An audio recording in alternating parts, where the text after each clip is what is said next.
Hello, my name is Carla Qualtrough, and I'm the Federal Minister of Public Services and Procurement and Accessibility. I'd like to welcome you all to Vancouver. I wish I could be there with you in person.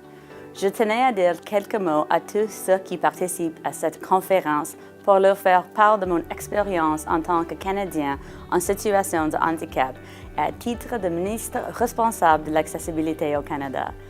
As many of you know, I was born legally blind. The reality is I was born into a world that wasn't built for me. However, I had the benefit of a supportive family and had opportunities to excel in sport, and specifically in Paralympic sport, where I had my first exposure to what inclusion can look like in practice. I went on to law school and became a human rights lawyer, where I focused largely on advancing the rights of persons with disabilities. I used my personal experience and my experience working in the world of international sport to defend the rights and freedoms of Canadians with disabilities. J'examinais souvent la façon dont les provinces, les territoires et même les États-Unis géraient la question de l'accessibilité et de l'inclusion. Je continue de le faire aujourd'hui.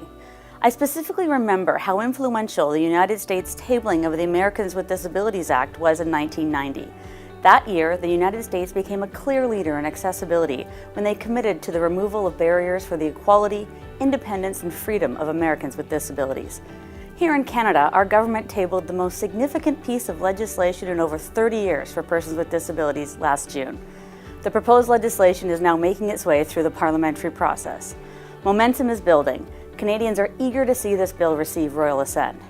The proposed Accessible Canada Act will create the framework to transform how the federal government and federally regulated sectors address barriers to accessibility.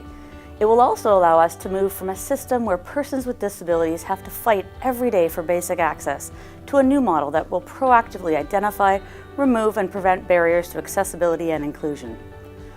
Ce projet de loi historique reflète le travail, l'engagement et les contributions de la communauté des personnes en situation de handicap qui réclament sans relâche depuis des décennies un Canada plus inclusif et accessible. Dans le cadre de l'élaboration de ce projet de loi, de nombreux ordres de gouvernement se sont réunis pour se pencher sur l'accessibilité et l'inclusion dans un certain nombre de secteurs prioritaires. Cela marque le début d'une nouvelle ère de leadership et de collaboration à l'égard des enjeux touchant les personnes en situation de handicap et d'une nouvelle ère de sensibilisation et de respect. Canadians can have confidence in the work our government is doing to advance the rights of persons with disabilities and to ensure everyone has the same opportunities and chances of success. We've taken steps to ensure we hit the ground running as soon as the proposed Accessible Canada Act receives royal assent, and will continue to build on the important milestones we've reached so far. I wish you a productive and meaningful conference.